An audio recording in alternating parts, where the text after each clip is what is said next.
कभी कभी हम सबके मन में एक सवाल बहुत गहराई से उठता है, क्या वाकई ऐसा कुछ होता है जिसे दिव्य दृष्टि कहा जाए? क्या कोई वाकई ऐसे देख सकता है जो आम आंखों से नहीं देखा जा सकता? और अगर होता है तो क्या हम में से कोई भी इसे हासिल कर सकता है? बहुत से लोग इस सवाल के जवाब की तलाश में ध्यान, साधना और तमाम स्पिरिचुअल प्रैक्टिसेस करते हैं, लेकिन रास्ता आसान नहीं होता और शायद इसी वजह से बहुत से लोग बीच रास्ते में ही हार मान लेते हैं। असल में दिव्य दृष्टि सिर्फ एक पावर नहीं है जिसे आप चाह लें और मिल जाए। ये कोई जादू की छड़ी नहीं है, ये एक स्टेट ऑफ बीइंग है। ये एक ऐसी अवस्था है जिसमें आपकी आत्मा, आपका मन और आपका शरीर एक गहरे अलाइनमेंट में आ जाते हैं, और यहीं से शुरुआत होती है उस दृष्टि की जो बाहर की दुनिया से ज्यादा अंदर की दुनिया को दिखाने लगती है। अब बात यह है कि ज्यादातर लोग समझते हैं कि ध्यान कर लो और बस दिव्य दृष्टि मिल जाएगी, लेकिन हकीकत थोड़ी अलग है। ध्यान जरूरी है, लेकिन यह पूरा सच नहीं है, क्योंकि जब तक आपके भीतर की एनर्जीज बैलेंस में नहीं होंगी, जब तक आपकी बॉडी मेल और फीमेल एनर्जी के संतुलन में नहीं होगी, तब तक दृष्टि खुलना बहुत मुश्किल है। यह अंदर की यात्रा है और इसमें शॉर्टकट्स काम नहीं करते। हमारी बॉडी के अंदर सब्टल बॉडीज होती है, सूक्ष्म शरीर, और दिव्य दृष्टि इन्हीं सूक्ष्म शरीरों से जुड़ी होती है। मतलब ये कि जब हम साधना करते हैं, ध्यान करते हैं, त्राटक करते हैं, तो हम सिर्फ माइंड को शांत नहीं कर रहे होते, हम अपने सब्टल शरीर को एक्टिवेट कर रहे होते हैं। और जैसे जैसे वो सब्टल बॉडी सक्रिय होती है, हमारी परसेप्शन बदलने लगती है। हम चीजों को महसूस करने लगते हैं जो पहले नजर नहीं आती थी।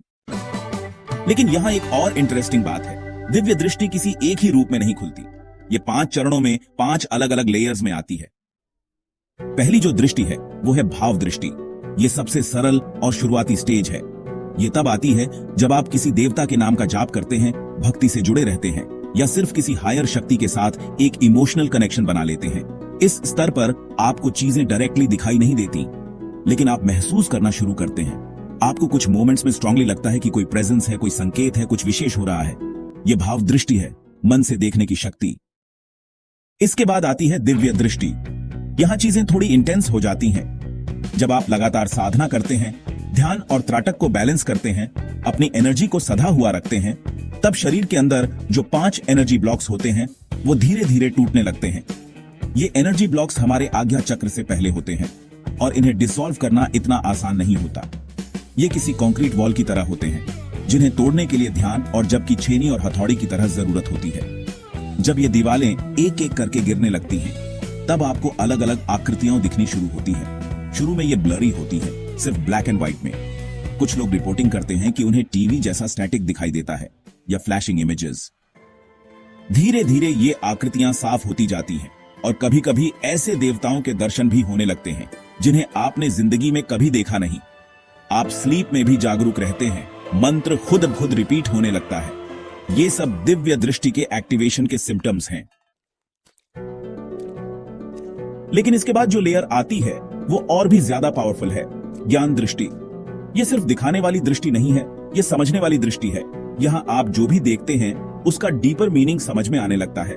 जैसे मान लीजिए आपने कोई क्रॉस देखा, अब केवल दिखना ही नहीं बल्कि उसके सिंबॉलिक मीनिंग भी समझ आने लगते हैं। ये वो लेवल है जहां आप अपने फिजिकल बॉडी से परे जाकर सूक्ष्म शरीर में यात्रा कर सकते हैं, जिसे कुछ लोग एस्ट्रल ट्रैवल भी कहते हैं।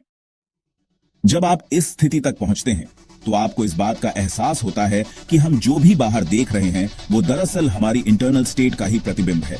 ज्ञान दृष्टि आपको यह महसूस कराती है कि हर एक्सपीरियंस, हर विजन के पीछे कोई मीनिंग, कोई लेसन, कोई संकेत छिपा है। और जब आप उस संकेत को समझने लगते हैं, तब आपकी कॉन्शियसनेस एक नए आयाम में प्रवेश करती है। अब आखिरी और सबसे रेयर दृष्टि, ऋषि दृष्टि। ये वो स्थिति है जब आपका ध्यान सिर्फ मेडिटेशन नहीं रह जाता, बल्कि एक इंटेंस अवस्था में बदल जाता है, जिसे हम समाधि कहते हैं। जब ध्यान से ऊपर जाकर समाधि को टच किया जाता है, तब आपकी कुंडलिनी शक्ति सहस्रार चक्र को एक्टिवेट करती है और वहीं से होती है ऋषि दृष्टि की शुरुआत। अर्षि दृष्टि सिर्फ देखना या समझना नहीं है, ये एक ऐसा अनुभव है जिसमें आप परम सत्य के साक्षी बन जाते हैं। जैसे ऋषि वाल्मीकि ने रामायण को देखा था, लिखा नहीं। वो जो दृश्य उन्होंने देखा था वही ऋषि दृष्टि का परिणाम था। आप ब्रह्मांड की संरचना को देख सकते हैं, देवी देवताओं के एक्चुअल स्वरूप को अनुभव कर सकते हैं, और यहां तक कि आप टाइम एंड स्पेस की लिमिटेशन से भी मुक्त हो सकते हैं।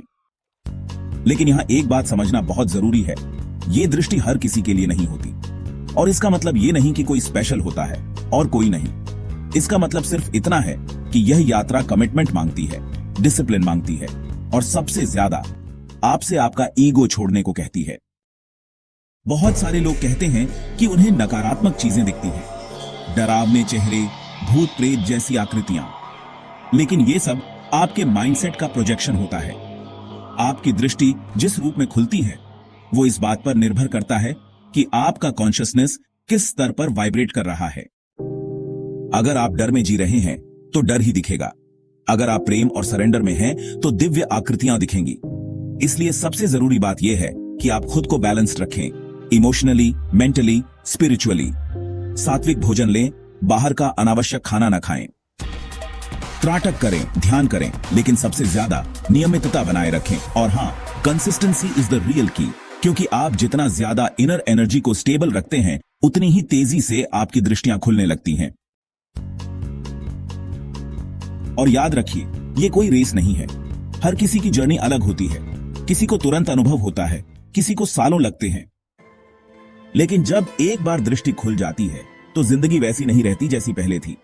चीजें सुपरफिशियल नहीं लगती और आपको खुद को, अपनी आत्मा को और इस पूरे ब्रह्मांड को एक नया अर्थ मिलने लगता है। तो अगर आप भी इस यात्रा पर हैं, हार मत मानिए। अपने भीतर की आवाज को सुनिए, अपनी प्रैक्टिस को कंटिन्यू रखिए और एक दिन आपको वो नजर आएगा जो बाकी दुनिया अब भी देखने में असमर्थ है।